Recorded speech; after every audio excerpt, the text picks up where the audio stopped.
Andorra. Now, Geography Now is a YouTube channel I found that has done this exact same shit I'm doing 10 years ago. So I'm gonna piggyback on him and just watch his shit. Cause every time you type the country I'm looking for when I wanna learn more, this handsome motherfucker pops up. So I'm gonna just watch his videos, man. Hey, go ahead and hit a like first. You know what I'm saying? Once upon a time, Spain and France kind of had a baby, and that baby grew up to be one of Europe's most adorable little tax havens. This is Andorra. Tax haven. It's time to learn geography. Now! I think you're gonna really like this country. It's pretty confusing. But first, let's dissect the flag. The Andorran flag is a tri-band color of 3 different colors, red, yellow, and blue. These colors are actually inspired from the French and Spanish flags, the red and yellow coming from the Spanish side, the French side being the red and the blue. Inside of the flag is the Andorran coat of arms. This is where things get a little difficult, so bear with me. The coat of arms is a shield with a motto underneath it saying Virtus Unita Fortior, which means united virtue stands stronger. And in the shield, it's separated by 4 different quadrants. The first one being from La Sude d'Urgell region, and the second one being from the former colony of Foix. The third one representing the crown of Aragon, which is representing the Catalonia region, and the fourth one being the former Viscounty of Bayonne. As you'll see, Spain and France have actually played a very crucial role in Andorra's history. But first, let's actually talk about the country. In terms of its political geography, Andorra is classified as a micronation because it is an incredibly small nation. In fact, it's the 3rd largest micronation in Europe, 4th if you include Cyprus, and 5th if you include Iceland, bordered by Spain in the south and France in the north. Why don't you include Iceland, bro? What's the beef? Andorra is only about 181 square miles, or 468 square kilometers, which is... Wait.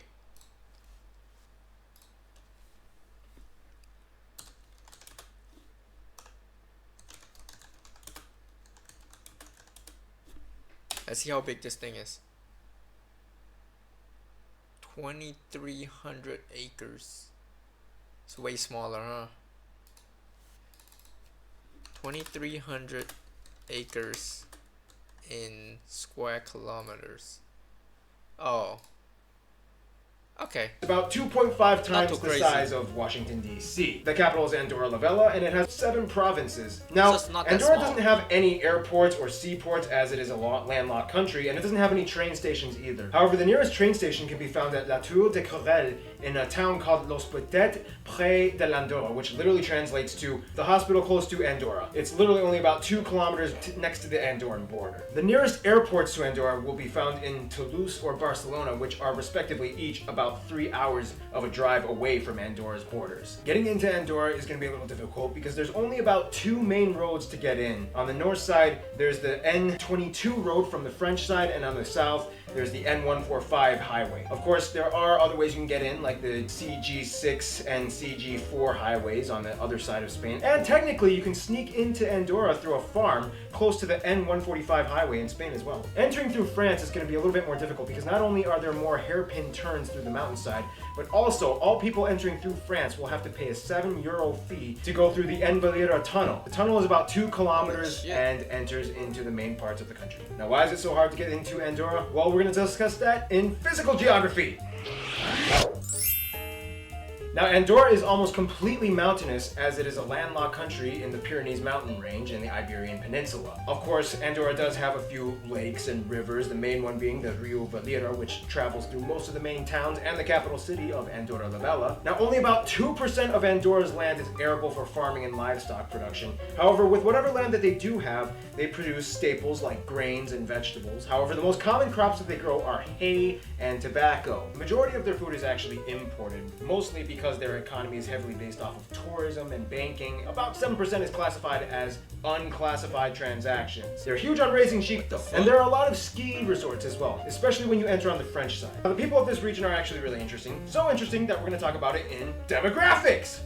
Hey. Now, when it comes to demographics, Andorra is very strange because the majority of people in Andorra are actually not even Andorran nationals. Only about a third of the people living in Andorra are actually Andorrans. the others being Spanish, French, and Portuguese. That means about 2/3 of the people can't even vote or hold office as head of state, or own 33 or more % of any stock in Andorra. Nonetheless, Catalan is the main language of Andorra, the official language. However, people do have a choice to send their kids to either Spanish, Catalan, or French schools, and surprisingly enough, most people actually choose the French schools, over half of them. Catalan is actually a Romance language related to Spanish and French. However, most people in Andorra are actually trilingual or quadrilingual, using Portuguese or English as their fourth language. These people are actually really smart, believe it or not. The strangest thing about Andorra, though, would have to be their governmental system. See, Andorra is what you would call a co-principality. It's the only one in the world, which means they have 2 princes. However, these princes aren't really acquired by any kind of royal lineage, or they're not even necessarily related to each other. How is this possible? Well, the president of France and the bishop of La Seu d'Urgell in Spain are the princes. That means whoever is the current president of France and whoever is the bishop of La Seu d'Urgell are considered monarchs. However, Andorra does have its own head of government position that it holds, that the Andorran people vote for, 1/3 of the Andorran people at least, who oversees most of the executive duties of the country along with the General Council of Parliament. However, the head of government can also request certain sanctions from the 2 other monarchs. It's confusing. Now, if you thought that was kind of confusing, let's talk about the friend zone. Now, because Andorra is classified as a tax haven, pretty much everybody loves Andorra. However, Andorra is careful about this. She doesn't just throw herself out to anybody who says they like her. She's careful with who she goes to in keeping her embassies to a minimum and invests in the people that she knows she can cooperate with the best. To this day, she only has about 6 embassies in 6 other countries: Belgium, France, Spain, Portugal, and the United States, and Austria. However, technically the embassy in the United States triples as an embassy for Mexico and Canada as well. Spain and France are the only countries that have embassies inside of Andorra. Now, Andorra doesn't have any international disputes or controversies. However, it did kind of take them a little while to have diplomatic relations with Kosovo. They were a little bit hesitant at first, but now they have relations and it's all good. To be frank, Spain and France are not only probably Andorra's best friends, but they're pretty much the protective parents who have stood by the nation for nearly all of its history. Spain and France have a huge holding on Andorra's relationships. In conclusion, Andorra is kind of like the hidden gem tucked away in the Pyrenees Mountains that is really hard to get to. But if you're a travel freak, see if you can get to this place. I think you'll enjoy it. Stay tuned. Angola is coming up next. Alright. Why is Andorra a country? See, if you've never seen... See, this segment should be called The Rabbit Hole First State Visit to Andorra. Andorra on a map. That's probably because it's not very easy to see. And if you have, you may be wondering, why is it even a country? A nation so small that it gets lost from sight between the border of Spain and France ever so easily. So why does it exist? Even more curious than the fact that tiny Andorra is utterly and overwhelmingly landlocked between Spain and France, it also is actually a co-principality between the two.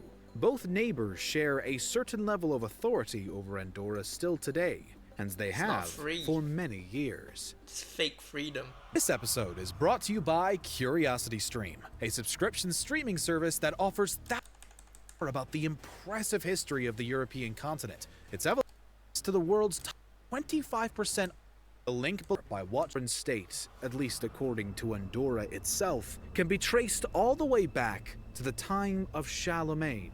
The story goes that when the Frankish king set up a series of buffer states between Christian France and Muslim-controlled Al-Andalus, Andorra was one of the states to serve as part of this Marca Hispanica buffer, and is the only remaining state of the region as well.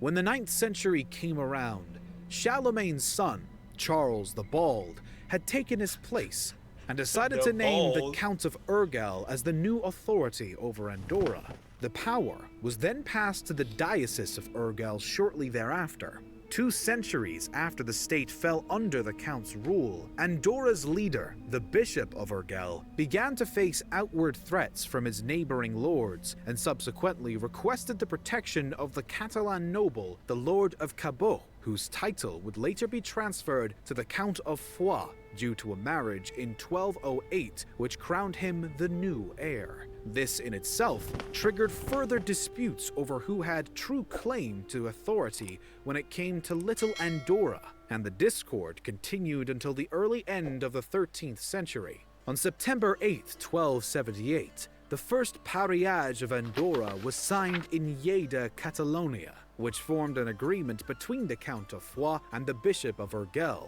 Count Roger Bernard III and Bishop Pierre de Urche would become joint rulers over the state of Andorra, sharing equal power and dominion. A second document was signed roughly a decade after the first, this time to clarify some of the contents of the previous. The third and the Count of Foix and the Bishop of Urgell. Count Roger Bernard III and Bishop Pierre de Urche would become joint rulers over the state of Andorra, sharing equal power and dominion. A second document, contents of the previous agreement. After the second signing, the first real set of basic laws in Andorra had been established and would remain until the future ratification of the Constitution. One condition of these new laws was that Andorra now owed a yearly tribute to both co-rulers of the state. This was generally paid in the form of 4 hams, 40 loaves of bread, and wine. Despite being landlocked and politically split between two drastically larger neighbors, Andorra was in a pretty good position by this point. Its borders, which still remain today, had been established. It had a set of laws, and it had 2 powerful leaders. This stability would carry on for centuries, though some changes came in the 1500s.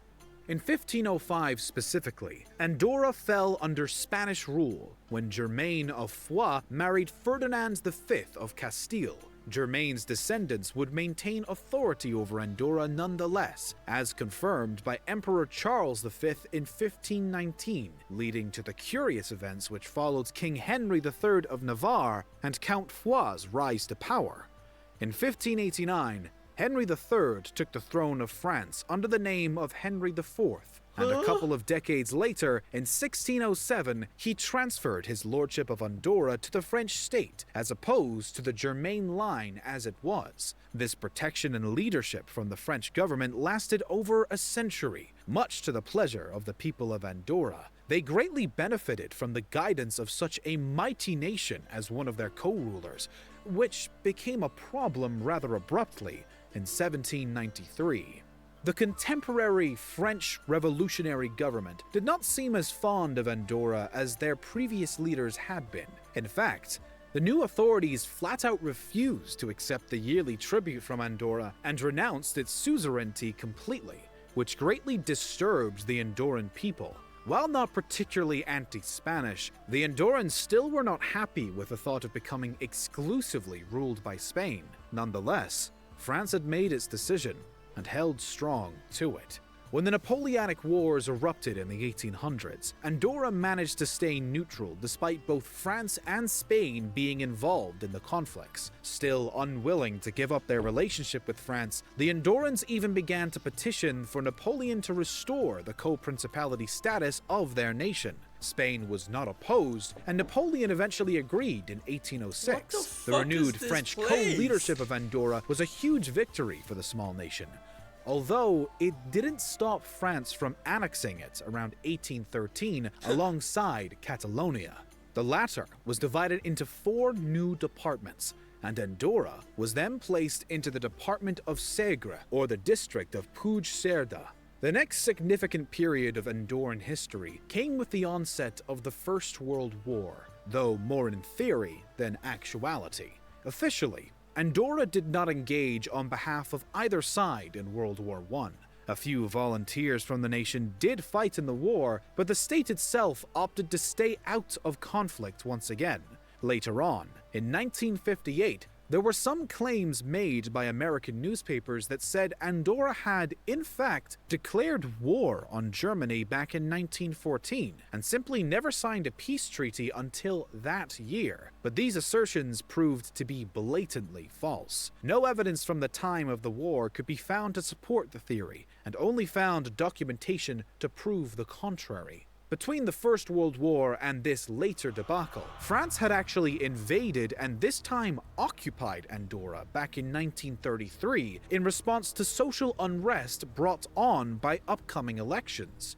A period of local chaos broke out the following year, when a man by the name of Boris Scossi-Ref declared that he was Boris I, the sovereign prince of Andorra, making him an enemy and direct threat to France and Spain. How, the latter had the... How is that a threat? Motherfucker got an army of 20 people, bruh. Holy shit. Man arrested on July 20th, 1934, and expelled him from the region. This was followed by a time of great concern on the side of the French as the Spanish Civil War erupted and raged on. The French left a garrison in Andorra as a precaution in case their own authority were to come under attack. Luckily, this never happened, and the co-principality maintained its leadership from both sides. When World War II rolled around, Andorra yet again maintained its non-combative stance.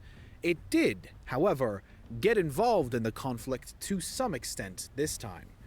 Andorra became an important route for smuggling French resistance fighters out of France and created an easy path from Spain to France. After the war ended, Andorra began to form new diplomatic relations with nations further from its borders than its neighbors of Spain and France. Political reforms also began to take place as the Andorran people started to get a glimpse of life outside their own country, and the Andorran government was turning into a more autonomous organism throughout the 1980s. By 1993, the nation became a parliamentary democracy, and a new constitution was established. While the existence of the co-principalities still remained as part of the constitution, the authority and political influence of both rulers was vastly reduced. The government reforms that had begun the prior decade continued, now with the legislation of political parties, expansion of civil rights laws, and a new provision for an independent judiciary. Andorra was also admitted to the United Nations that same year, and had established a customs union with the European communities, now known as the European Union, 2 years prior. In 1994, Andorra joins the Council of Europe, and continues to build and strengthen bonds with nations all throughout the continent and with the United States of America.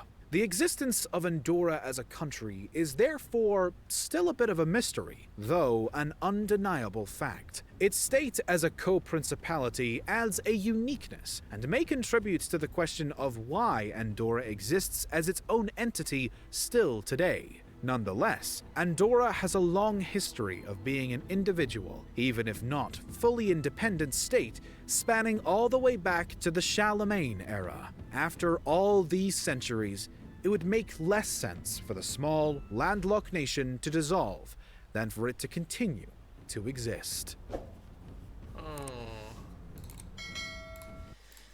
It's got a really complex history. But you know, and at the end of the day, it's fucking like, I want both daddy and mommy. Weak ass history, bro.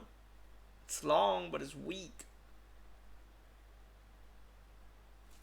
Give it a 5, bro. This is just cause they can trace it back so far, bro. Like, damn. I don't even. Let's see, bro. Let's see what they got. Andorra.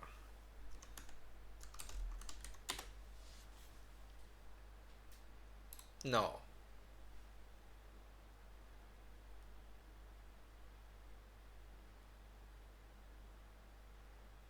They don't even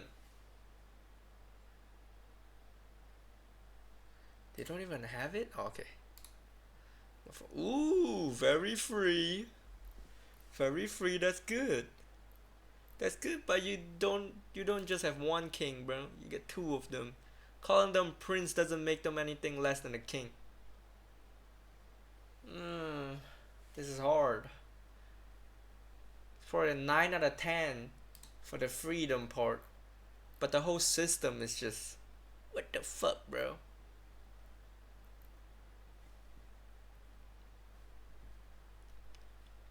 What the fuck do you mean you have 2 princes, bro? So this is an automatic, just there's a lot of points off. A lot of points. I'm giving them an 8. This is good. 8 is very good. 7. 8 is too good for someone with kings. Oh. Food. Oh, let's see. Andorran food. It's probably just Spanish and French food. Huh? Ooh. Eating my way around the world. This is trinchat, a potato and cabbage-based dish from Andorra. It's a simple recipe consisting of 5 ingredients, and I started by salting some water. Like simple. And while I let that come to a boil, I quartered a cabbage. I then threw in 3 potatoes. See, these are the type of shit I would buy if I'm cooking something, so that's good. And the cabbage into my pot, hoping that it wouldn't overflow. While that cooked, I minced up some garlic and parsley, setting aside for later. I drained my cabbage and potatoes, and then steamed them to get rid of any remaining water. After which, I added the minced garlic and mashed it all together. I then added some olive oil to a skillet and cooked some bacon. This is optional, but I decided to try and make a design with my bacon before adding everything into the skillet. You want to make sure to spread everything out evenly. Oh, and this is where I remembered to add some salt and pepper. I then threw it into the oven and broiled it till the top layer became nice and crispy. Afterwards, I flipped it over onto a plate and garnished with parsley. And there you have it, Andorran trinchat. This was extremely delicious. 9 out of 10. I can taste it. You add some sriracha on top. That should buzz. I basically made this before. I'm actually Andorran. What the fuck? Traveling is a means to success. Do subscribe with its Spanish neighbor, Catalora, as wished. Then you'll want to take a bite of this. Escudella. This traditional Andorran stew is made using white beans, ham bone, veal or beef marrow bone, chicken, pork sausage, cured ham, cabbage, potatoes, rice, noodles and chickpeas. To really get a taste of the traditional, you'll want to head to one of the dish of chopped and mashed cabbage, potatoes. Some real shit. First impression. Oh. Hello everybody and welcome to another video. Today we are here in Andorra. We're super excited to finally be in Andorra. We've been meaning to come here for many years, to be honest, but it just never worked out. Andorra is one of the smallest countries in Europe. Oh, let's see the architecture. Here in Andorra is this statue behind me. Now, this is a statue by Salvador Dali. And if you know art at all, he's a very famous Catalan painter, artist, and in this instance, he made this sculpture, which is a bronze sculpture with melted clocks and angels.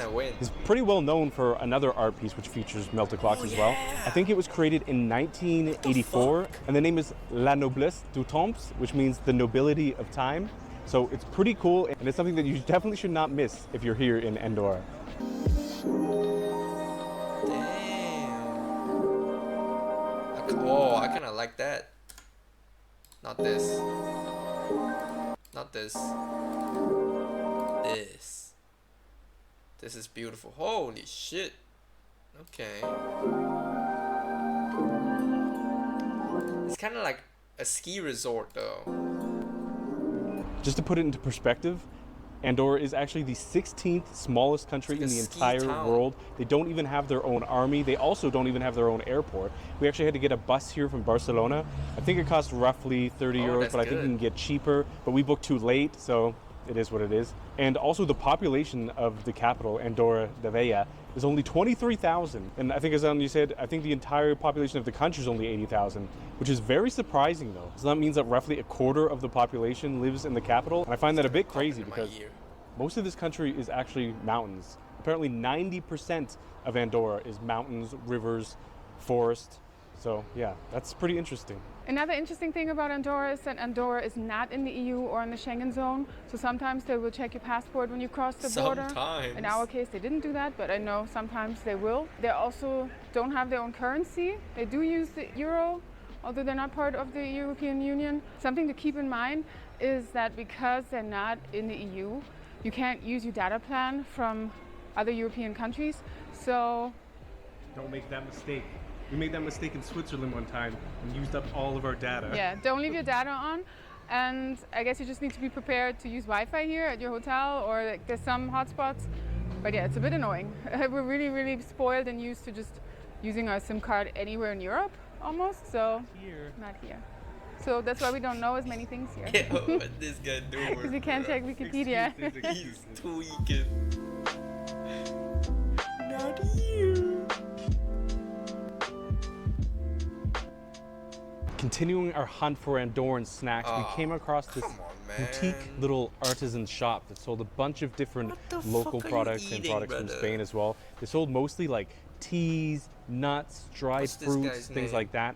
But they also sold this, and this is a local salami. Apparently it's from this region. It was actually only €3 or less than €3. We went to the grocery store actually trying to find some Andorran jamon, and we were told that it doesn't exist.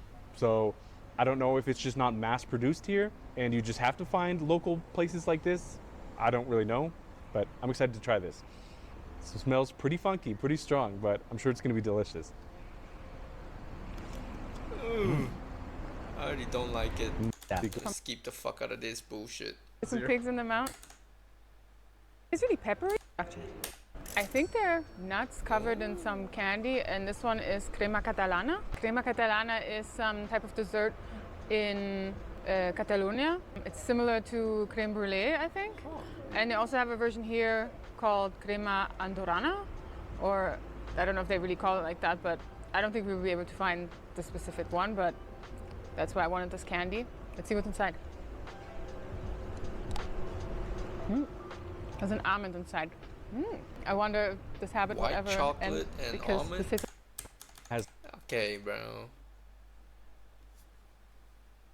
It's also, of course, a local product. It even says elaborat a Principality de Andorra, which I think the official name of this country is actually Principal of Andorra, something like that.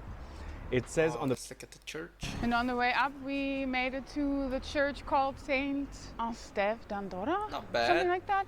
I'm never sure if the names are in Okay, Catalan I like the or little French. hat. This instance, I'm like, is this French? I don't know. But it's beautiful. I don't know if we can go inside though. It looks like It's closed. But I don't know. Still nice from the outside. Knock on the door.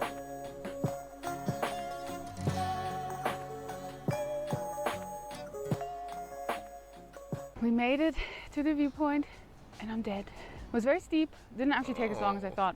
When I looked at the map, I was like, oh, actually it's only a little bit longer, but that was very hard for an unfit person like me. There's so many cats up here too. There's I know. like They better be cats. It's like a random mountain town. for some local Andorran craft beers, and we're at a place called Al Raval, and we are drinking a beer called Boris. I have the brown ale, and Anya has the white ale. We actually went to a grocery store earlier, and I actually picked up some of these beers, and also another beer from a company called... Let's try this. Very light, easy to drink. It's not like a heavy stuff. Okay. Yo, they drank the beer for too long, bro. We used to get empanadas in Spain all the time, which, as Brandon said, I loved about Spain because they have so much South American food there as well. And I think in Europe you can't get South American food, at least not good South American food anywhere else. But in Spain they you don't can. get flavor there. And I guess in Andorra too. And this one is a corn one, and I think it has like... I don't know what else is in it. I don't know, it looks like onions and just stew, and I don't know what it smells like, almost like curry or something. Curry puff? I like this. It's a lot more like a stew or something inside, and I think it's just a lot of onions and corn, which I didn't expect because Brandon chose this. As I mentioned, I ordered this because I thought that the dough was going to be maize or corn, but it still looks really good.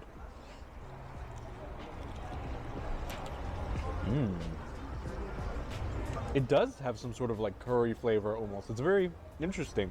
It tastes like some sort of like curried vegetable stew with corn and onion and whatever else. They on that curry puff really shit, good. bro.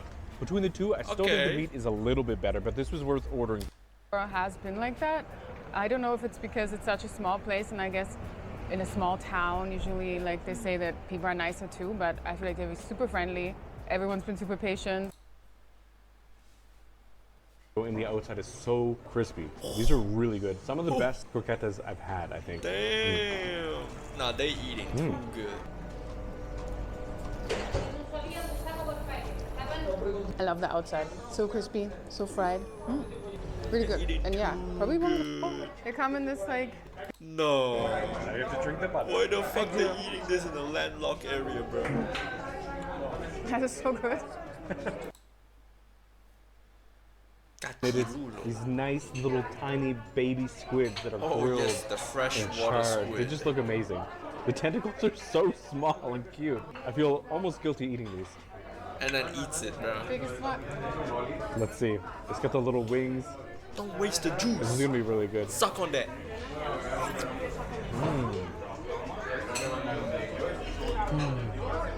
I know that one thing that everybody worries about when they order squid is that it might be too chewy, but these are not chewy at all. It is so tender. It has like that. I don't know if they got good food or these motherfuckers just eat good, bro. This is hard.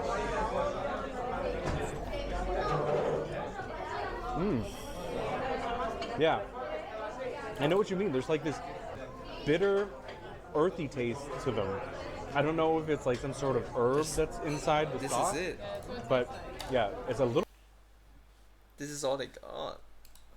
These are 3 foods you must try in Andorra. Oh. Number 3 is cargols a la yauna. Is a dish of roasted snails, typically seasoned with garlic, parsley, olive oil. Number 2 is trinksat. Is a simple but delicious dish made from mashed potatoes, cabbage, and bacon, often pan-fried until crispy. Number 1 is escudella. Is a hearty Andorran stew made with meat, vegetables, pasta, or rice, and sometimes sausages. These are 3 foods you must try. I don't know about the third one though.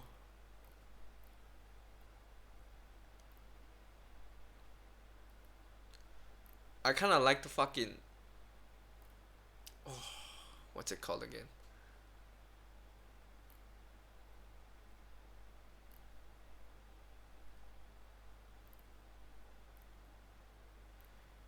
This is all they got. They don't have much. I can't. There's not much I can see. But I really like the potato. Oh, this is too high. This is too high. I gotta be strict, man. But the potato, cabbage, parsley, garlic, and bacon, you already know that shit good. It's hard to fuck it up. You fucking steam it all together, it's good. Yeah, they cheated. They cheated with that. They don't have much, and then they just drop all the best stuff together and just say, oh yeah, this is our food. They kind of cheated, but it's good. Architecture, yeah, let me see the coolest thing they got there, bro.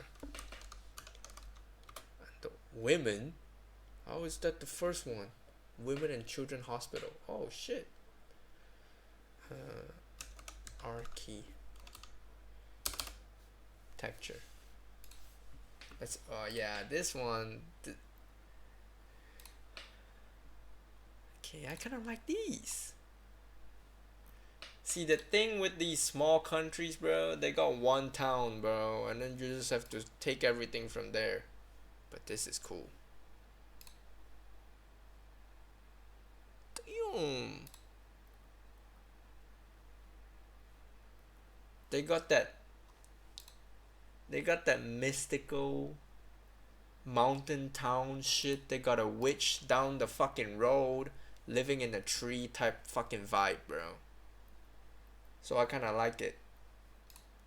They fuck it up with this shit though. Like, stick to the rocks, bro. Stick to these beautiful shits. What the fuck are you doing here? Huh? Why you gonna fuck it up, bro? Stick to the cobblestone, fucking Minecraft-esque house. Holy shit. What the fuck?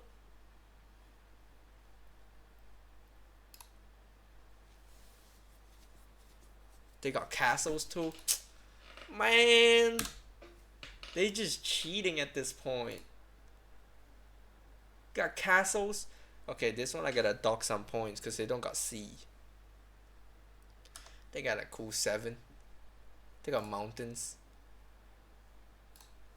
They got cool mountains. But that's all they got, you know. Like, it's kind of bare, but it's cool because the buildings blend in when it's bare. So I guess you get a 7. You know what I'm saying? Andorra. They probably don't have, bro. Like, they're just a mountain. What common? See, it already has the word common. Oh. Okay, they got these, damn! Sharingan too? Who? They got the salama. Okay, they got some real shits right here.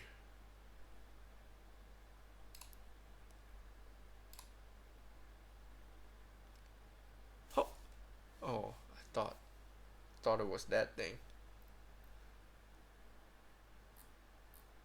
Yo, y'all got a picture or some shit, brother? No pictures?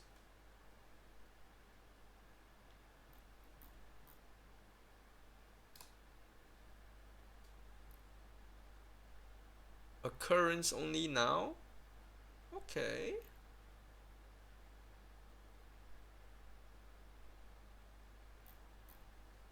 What the fuck is it though? Okay, oh, it's a beetle? Okay. But no pictures. Give me a picture.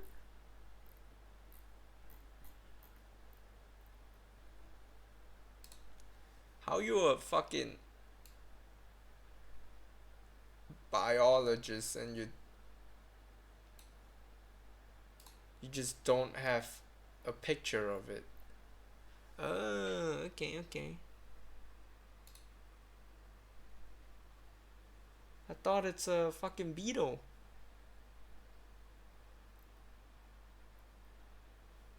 This is not a beetle.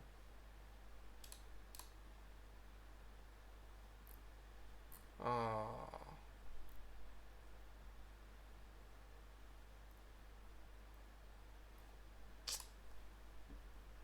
Come on, man.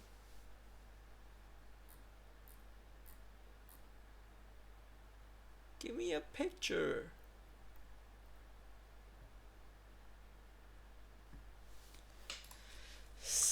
Spionomites.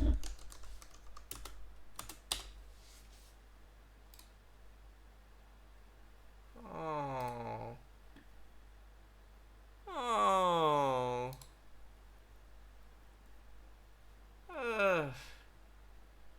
Yeah. Alright, let's just forget we saw that one. Ugly ass little boys, bro. Okay, they got the beard voucher. That one is that's a 10 right there. But it's also a mountain place. They don't have shit.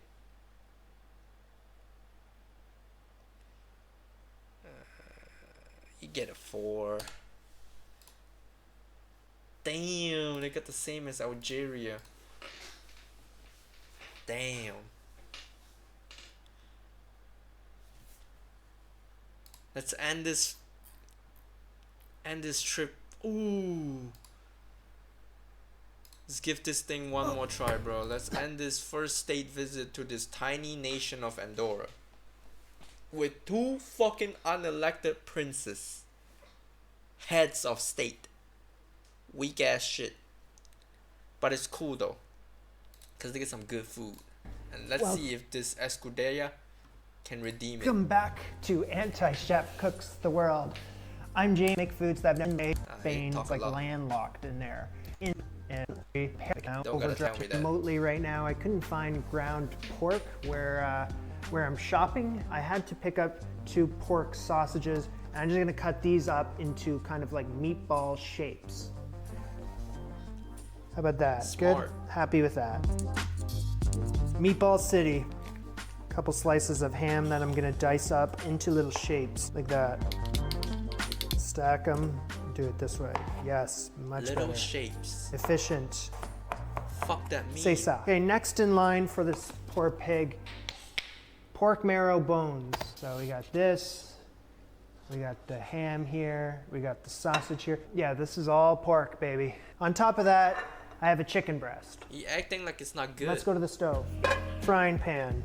Turn on the heat. Olive oil. Add the meatballs. Brown these up and cook them for 5 minutes. This guy got a nice ass kitchen and used this 9 pan, cups bro. of water. This is roughly 2,129 milliliters, which is also a little over 2 liters. Heat it up, add the diced ham, 2 bones, full chicken breast, and the meatballs. Bring it to a boil. There we go. Once it's brought to a boil, let's turn the heat down and let it simmer for 2 hours. That's a nice kitchen though. I totally should have removed nice the sausage casings around each one of these meatballs. This has got to go. Back you go. Okay, moving on. 2 potatoes, peel them, Wait, cube this them. is the other dish, no? Cabbage, quarter of this. Wash it. Go away, core. Choppity chop. After 2 hours, add the potatoes, quarter cup of basmati rice, mix it all good. Take these 2 bones out. That's like a teaspoon of rice. Simmer for half an hour. So what? Half a can of chickpeas and 3/4 of a can of a white cannellini bean, white kidney beans. Wash these. Cannellini.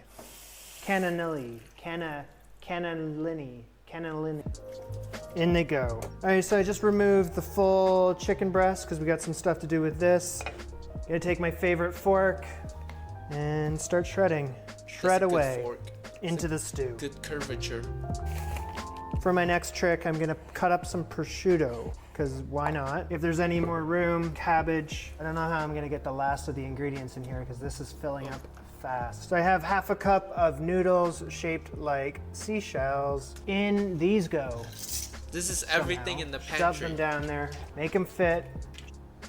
There's been no mention of seasoning, and it definitely needs to be right now. Salt, pepper, and just like a teaspoon of cumin. I'm gonna turn the heat up. I'm gonna cook this for a further 10 minutes. It needs just a little bit more of something. Honestly, more salt and more pepper. Cumin while we're at it. Scum on the top, the fat on the top. I'm gonna remove this. Okay, do I have anything green? Anything green? Yes, I do. Cilantro. Dish is very beige and needs a little greenery. Yeah, he right.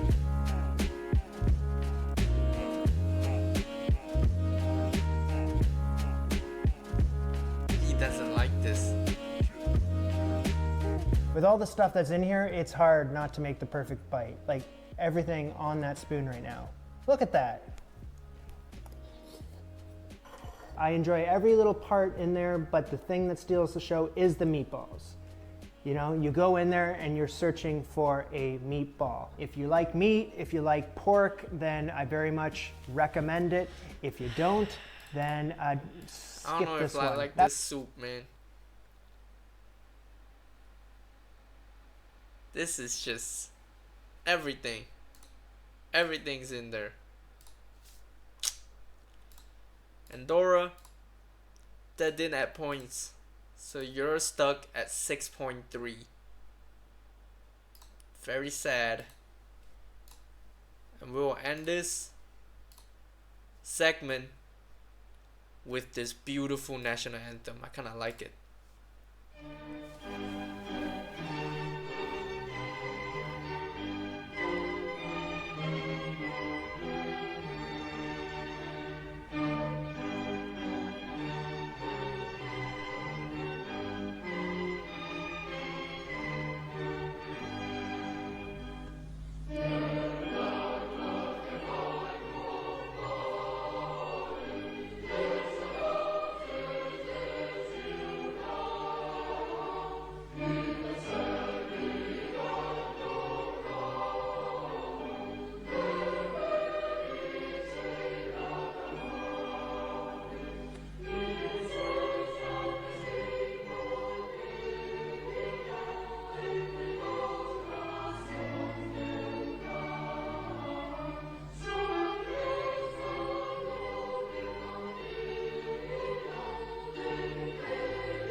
Hey. Great song. Weird ass lyrics though, but great song.